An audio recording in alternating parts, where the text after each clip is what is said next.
I want to ask you this question. How many of you out there are thinking about van lifing and holding off because of fear? Maybe because you don't want to go van lifing by yourself? What's holding you back from the freedom of being out on the open road? I want to know. It's a Q&A session. So today I'm going to answer your questions. And there's a number of questions that are pretty tough. They're going to be tough ones to answer. And I need to take some time to respond. So those ones I might leave till the last. And let's get stuck into some of the less difficult questions first. Let's go. So I'm going to start, and that is, how many times do I work out a week? Well, generally I exercise every single day, and if that's just a walk, and right now being in Coogee, these hills are fantastic for getting some cardio in, and there's lots of stairs here too, so love stairs. There's also an outdoor gym which I've been working out at, but generally I exercise every day.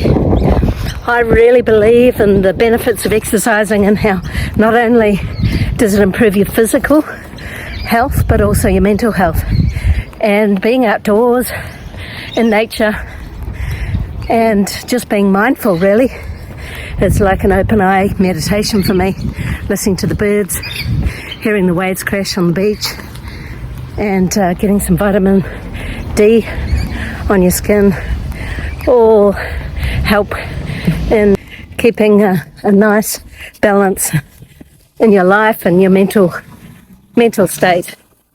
So I can't rave about it enough. So yes, every day pretty much I exercise. Okay, so I've just got back from my walk and I'm in the house now because I'm dog sitting at Coogee, and I am starving after walking the dog this morning, Panko, and also going down to the beach and getting some supplies. So really hungry, and I'm just finishing off making my breakfast, which is a delicious mix of yummy tomatoes on bruschetta. Have a look. Yes. Delicious. So what I do is I just use the little bruschetta. I cut up some red onion, and I use the mix of the different yummy tomatoes, the yellow ones and the red ones and the plum ones, and like a Roma tomato, cherry tomatoes with the red onion, and I put a little bit of balsamic, organic balsamic vinegar, and a fresh half a lime, a little bit of salt and pepper for tasting, and olive oil. I toast the bruschetta, and then I put that yummy mix on the bruschetta toast, and it's delicious.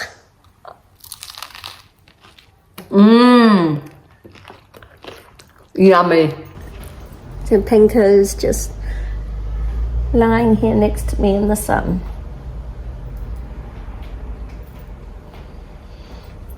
So I'm going to dive straight into some of these questions that you've been asking. Well, I'm just chilling out here. So I've got them written down.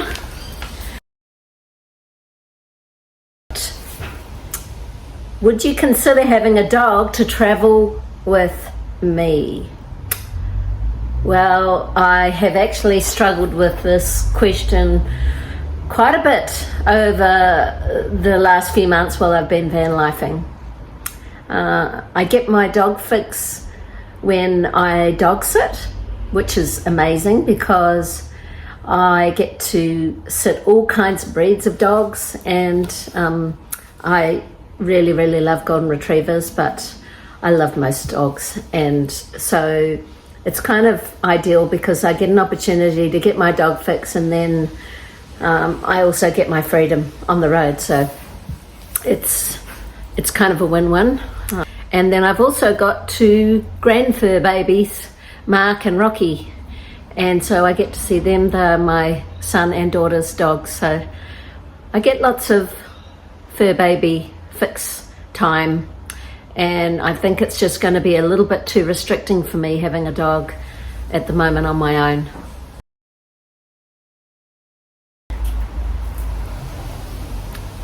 How many books have I written? Well, that's interesting because 2 of the books that I've written are children's books, and they are actually about my daughter's dog, Rocky Rockstar, and her. So The Adventures of Jessie and Rocky Rockstar, and the 2 books that I've written in that series is Puppy Rescue and Tiger. And they're just stories about the adorable bond that my daughter has with her rescue dog, and the beautiful life lessons that Rocky teaches her about kindness and compassion. So it's some beautiful life lessons in the books for children, and they're really, I guess, they're targeted at children under 12.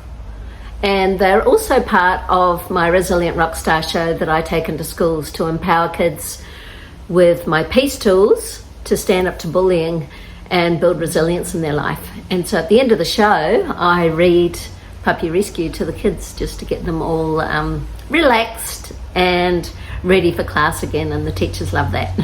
And I've also written a short autobiography, which is an anthology series of 10 women's stories of resilience and overcoming adversity, and that is called the Her Story Volume 1 anthology series. So I've got a couple of really tough questions here that I'm going to leave till the end because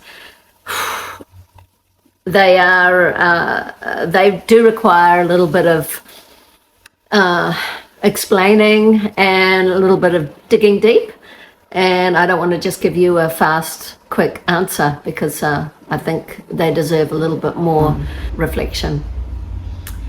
So the next question I have here is, do you miss your daughter? Hell yes. Oh, I miss her so much. I haven't seen Jess since I left the Gold Coast in January the 19th. When I hugged her goodbye, and I wasn't sure when I was going to see her again. I know that I'll be seeing her in October because I'm looking after Rocky Rockstar while she goes away. I'm hoping that I'll catch up with her next month. We're going to catch up and have a weekend together, which will be amazing. But I am so incredibly proud of Jess, and she is following and chasing her dreams. She is in a beautiful relationship and living with her boyfriend and Rocky Rockstar, of course, and she's a tattoo artist. So she is loving her new career in tattooing, and she's got a great client base now, and I'm just so proud that she has decided to really be driven by her passion, and she's incredibly creative. So yeah, really, really proud of her, and she's a very independent young woman. Love you, Jess. Miss you. Panko's going to take a little break, maybe hang over there for a minute. That's okay. Whew, so the next one is, do you ever get scared as a female traveling on your own?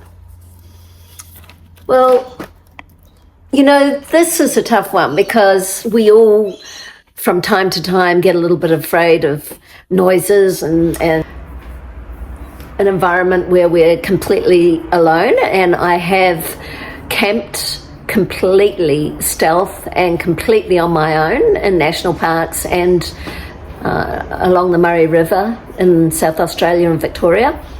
And it wasn't planned to do that, but it just kind of happened that way. And I was really, really grateful that it was free camping, and such a beautiful location. You know, when you're on your own, I guess there's a moment where you think, okay, so what will I do if something happens? And it's all about being prepared.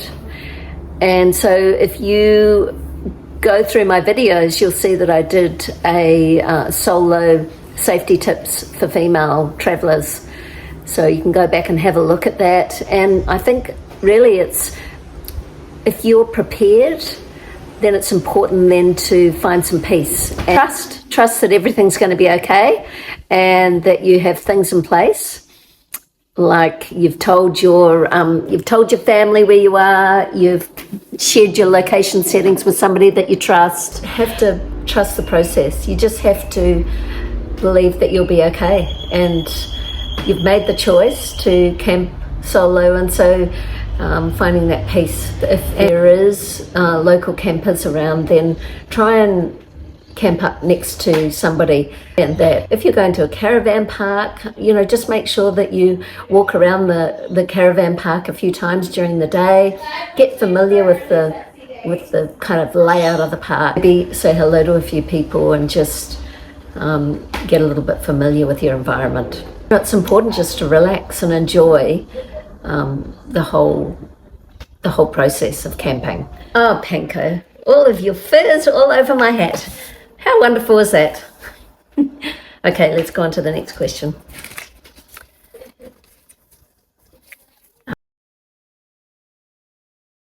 Aha. How long does the global gratitude chain need to be for a world record? Well, let me get it. If you haven't already seen this, this is the global gratitude chain. And it's a movement, an international global movement of sisters and brothers side by side on the chain, expressing what they're grateful for in their life. Just taking a mindful moment to stop the noise and just reflect on something that you're grateful for, whether it be your health, whether it be family, friends, your job, a roof over your head, vanlifing, traveling, your beautiful fur baby, whatever it might be that you're grateful for. And we are going for a global Guinness World Record. We need you to be writing on a link what you're grateful for in your life, and then we're going to be adding it to the chain. And the chain needs to be, I believe, about 33 miles long to win the Guinness World Record. That's a lot of chain, right? That's a lot of chain. So we need you on board the Global Gratitude Chain movement. Okay, so I've still got a few more questions to answer, and these are the tough ones that I wanted to really spend some time and answer. And so the first question is, I've noticed you have a few tattoos. How many? Okay, so how many tattoos do I have? Well, I've got this one, which is be you and believe in yourself. And that's one that my daughter just recently cleaned up. And so Jess did that just before I left on my van life trip. And I have a tattoo here, which is Hamie and Jess, my son and daughter, and a dragonfly. And I've got a tattoo on the back of my neck, which is the native birth flowers of my son and daughter and myself in a bouquet. I have a tribal sort of tattoo on my lower back, and then I have a dragonfly on my ankle there.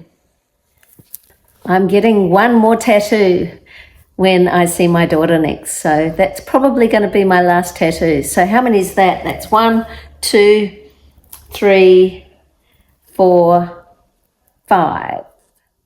I've got 5 tattoos. The next question is, what's the significance of the dragonfly? Okay, this is a big one. So let me explain about the significance of the dragonfly. When I was speaking at a domestic violence event in Newcastle, it was about 3 years ago now, and it's called Walk a Mile Koori Style, and it's about raising awareness about domestic violence in the Indigenous community. And I was asked to speak on the stage. And I also decided that I would write a poem.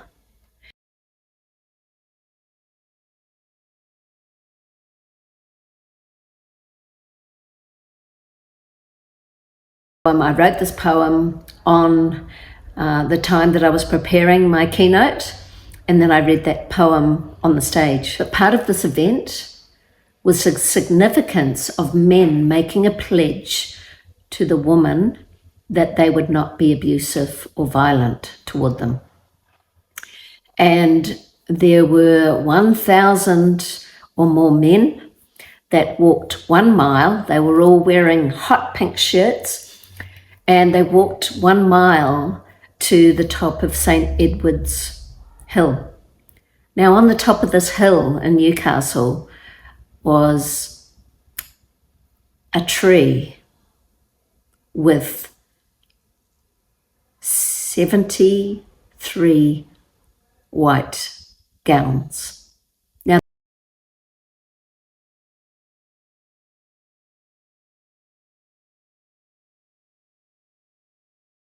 Now these gowns had been handmade, and some of them had been embroidered with names on. Some of them had handwritten names of females and children that had died in domestic violence in the past 12 months in Australia. And the names that were represented on these dresses were in honour of these women and children that lost their lives, or mothers that had lost their lives, and the children that no longer had their mothers.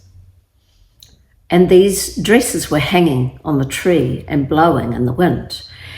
And there were a group of young female Indigenous dancers from a local school, and they were on top of the hill and they were dancing. And I remember sitting at the top of this hill waiting for the arrival of the 1,000 men walking 1 mile to come to the top of the hill and meet the woman in the community. And I was sitting there watching these Indigenous dancers, and I'll never forget this. It brings me goosebumps every time I share this story. I was watching the Indigenous dancers in these gowns just blowing in the wind, and this dragonfly just flew directly toward me, and it hovered right in front of my face, turned around and flew back to the dresses. And I had no doubt in my heart that that was my mother coming to me in the form of a dragonfly that day. And just showing her presence and her support and her love for me while I was raising awareness about domestic violence by speaking on the stage. And that is why I have dragonfly tattoos in honour of my beautiful mum. And it's why I speak on the stage, because it's important that we share our stories, and every single story is different, and that's what makes us unique and special. And by me sharing my story, my mother's death is not in vain. So that is why I have dragonfly tattoos. I knew that was going to be a hard one. This is another hard one. So maybe grab a drink, coffee, tea, and come back in a minute. Okay, we're ready for the next one. How did you get through all that trauma and still be positive? Well, I have a ritual every single day. When I wake up, I practice gratitude, and I have a mantra, and my mantra starts with, I am happy and grateful for the abundance of love that flows into my life in increasing ways through various sources on a continuous basis. And I changed that from love to kindness to health to compassion and whatever I feel that I want to add on my day. And that's my mantra that I wake up to. I believe that we all have a choice in life how we choose to show up each day, and I choose to be grateful for all of the experiences and trauma that I've been through, because it enables me to not only embrace the lessons that I've learned from those experiences, which I think are gifts because of that, because it's made me who I am today. It's made me the resilient, strong, compassionate, and empathetic woman that I am. But it's also enabled me to help others because of those experiences. And wow, that is something to truly be happy and positive about. So that's how I choose to show up in my life and how I choose to serve others every single day. So the next question. Do you get lonely traveling solo in your van? Yeah, of course. From time to time I do get lonely. There are times where I have traveled and visited amazing places. For example, I'm thinking of the 12 apostles on the Great Ocean Road, and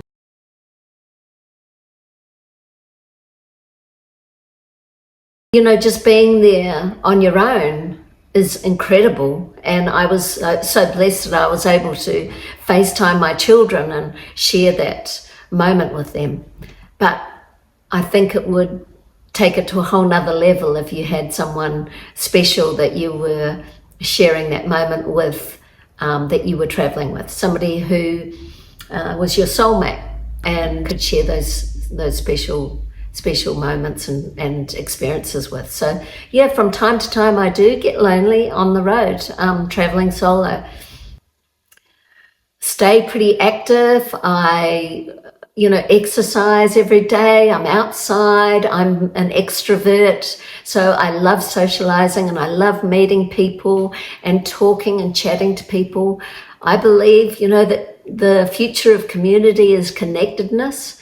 And so the more we connect, and that is why the Global Gratitude Chain is such an important project to my heart. We would gain so much in this world, and so much love and kindness and peace if we were more connected and reached out to support each other. The next question.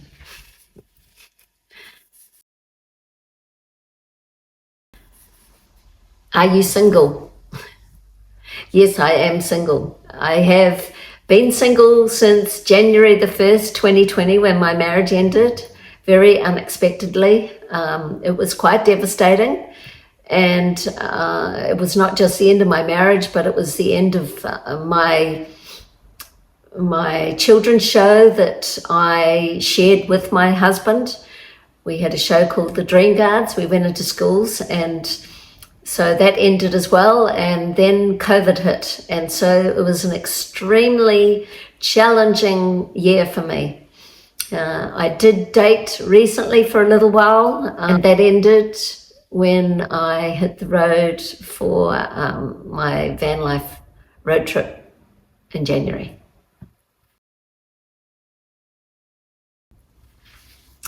Are you dating? Well, no, I'm not really dating. It's really hard, you know, to meet people when you're on the road because it's so transient. And I guess ultimately maybe meeting somebody who's doing a similar thing to me and van lifing. I mean, I would love to meet somebody special one day, somebody who shares the same values as me, the same interests, has that compatibility, and, you know, makes me laugh, 'cause I think humor is one of the most attractive attributes that a person can have. It would need to be somebody that had a lot of energy, had a lot of get up and go and fun, and a sense of adventure, and somebody who was kind and empathetic and compassionate. So, yeah, I think I have answered all the questions that I had wanted to answer today. And please, if you have any questions to ask me, please put them in the comments. I love answering your questions, and I love to help wherever I can. If you've got questions about van lifing solo, if you've got questions about, you know, what are the highlights of my trip so far? Where am I going next? Wow. Oh my goodness me. I just got a notification that I have hit 700 subscribers. Woo! Yes. Woohoo! Okay, it's a happy dance. It's a happy dance. It's a happy dance. It's a happy dance. It's a happy dance. It's a happy dance. It's a happy dance. Yes. Thank you. Thank you so much for supporting me. And if you haven't already subscribed, please subscribe now, and please share my content with anyone that you think might value. Maybe they're thinking about going van lifing. Maybe they're solo and they're already van lifing.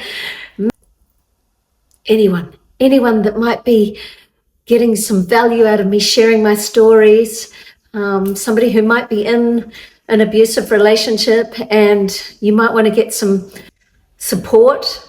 So please remember that you're not alone. Please remember that there is so many amazing support services out there. Lifeline, Kids Helpline, E-Safety Commissioner for online bullying, Men's Helpline, drugs and alcohol, domestic violence, DV 1-800 RESPECT. I guess all I can say is if you are in an abusive relationship, believe that you do have the strength within you to escape that toxic relationship, that life will get better, and on the other side of what seems like a mountain, there's a rainbow at the other side of that mountain for you, and life will be amazing. If van lifing is something you really, really want to do, you've got your heart set on it, but something's holding you back from taking that plunge, dig deep and try and work out what it is, what the block is. Right. You see, when I first left the Gold Coast, I had some fear as well. But I decided I wasn't going to allow fear to rule my life. So I had to step out and just take the plunge and do it. I encourage you to do the same. And I guarantee you, the pros are going to outweigh the cons by a mile. Yep, a van life mile. Thank you so much for supporting me. Catch you soon.